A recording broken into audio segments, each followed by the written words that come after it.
नमस्कार मित्रांनो, तुम्ही ऐकत आहात बालभारतीच्या जुन्या अभ्यासक्रमातील इयत्ता चौथीच्या शिवछत्रपती या इतिहासाच्या पुस्तकातील धडे आर्टिस्ट एडीजे ह्या यूट्यूब चॅनलवर ऐका आणि आपल्या इतिहासाच्या तासाच्या आठवणी परत जागा करा तो प्रत्येक क्षण ज्यात अगदी बालवयापासून आपण आपल्या महाराजांशी, त्यांनी केलेल्या कार्याशी आणि आपल्या स्वराज्याशी नकळतपणे जोडले गेलो, आणि तेही अगदी कायमचे, आयुष्यभरासाठी. आता ऐकूया धडा 11वा, पुरंदरचा वेढा व तह. सुरतेवर छापा. या विजयानंतर शिवराय स्वस्थ बसले नाहीत. औरंगजेब बादशहाच्या फौजा महाराष्ट्रात धुमाकूळ घालत होत्या. तेव्हा बादशहावर जबर वचक बसवण्यासाठी शिवरायांनी सुरत शहरावर छापा घातला. कुठे पुणे व कुठे सुरत. सुरत म्हणजे त्यावेळची मुघली मुलखातील मोठी व्यापारपेठ, खूप सधन. शिवरायांनी सुरतेवर छापा घालून लक्षावधी रुपयांची लूट मिळवली. औरंगजेब बादशाह भयंकर चिडला. मराठ्यांचे राज्य नष्ट करण्याचा त्याने निश्चय केला. मिर्झा राजे जयसिंग या आपल्या बलाढ्य सेनापतीला त्याने शिवरायांवर धाडले. त्याच्या सोबतीला दिलेर खान हा आपला विश्वासू सरदार दिला. अलोट खजिना आणि अफाट दारुगोळाही बरोबर दिला. जयसिंग आणि दिलेर खान प्रचंड फौजेसह दक्षिणेत येऊन पोहोचले. स्वराज्यावर फार मोठे संकट आले. पुरंदरला मुघलांचा वेढा. पुरंदर हा शिवरायांचा प्रचंड व बळकट किल्ला होता.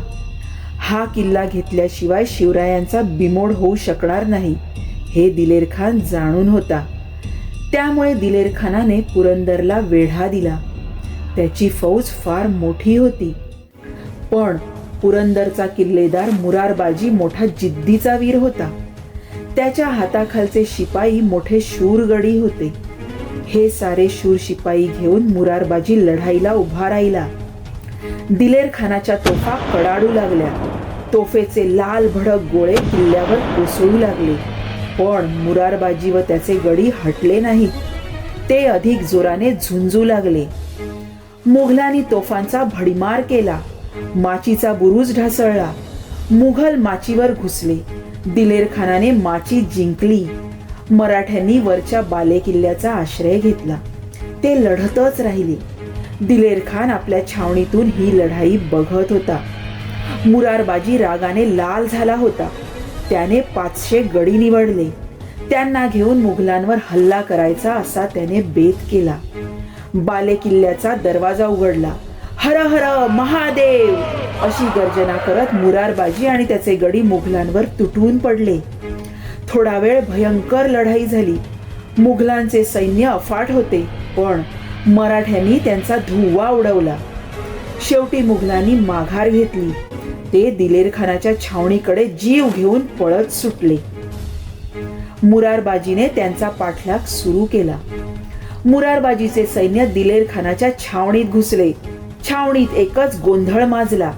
धावाधाव, आरडाओरड, किंकाळ्या यांचा हाहाकार उडाला. घाईघाईने दिलेर खान हत्तीवर अंबारीत बसला. त्याने समोर पाहिले, तो त्यास मुरारबाजी दिसला.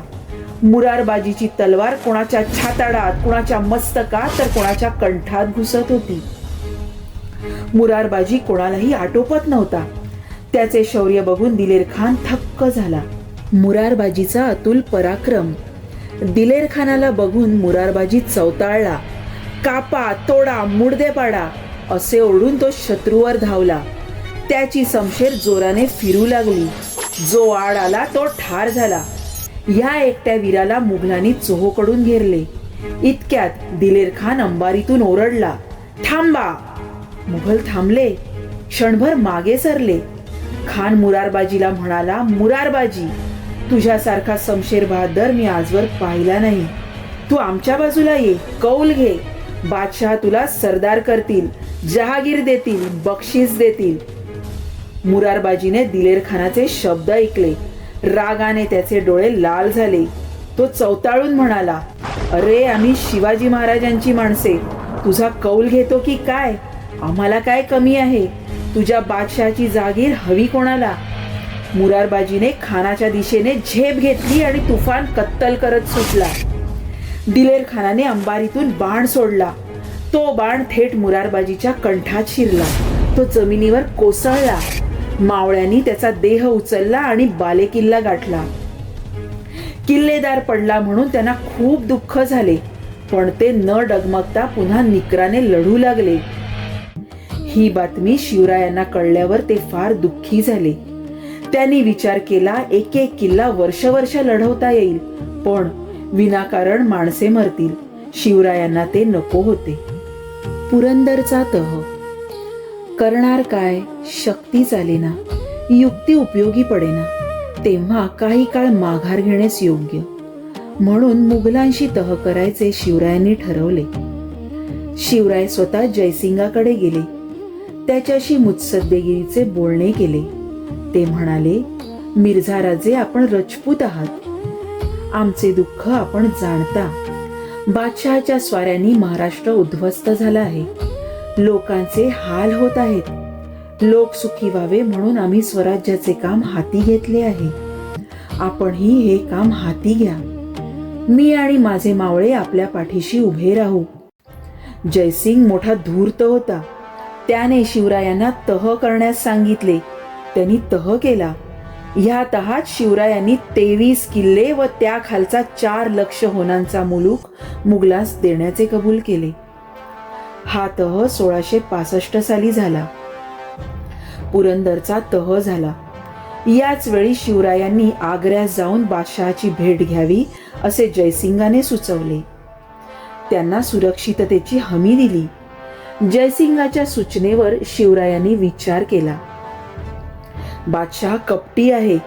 स्वतःच्या भावाशी सुद्धा त्याने दगलबाजी केली हे शिवराय ओळखून होते. तरी पण या प्रसंगाला सावधगिरीने तोंड द्यावे असे त्यांनी ठरवले.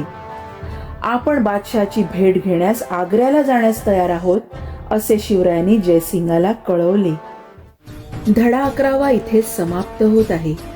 या पुढील धड्यात तुम्ही ऐकणार आहात बादशहाच्या हातावर तुरी दिल्या.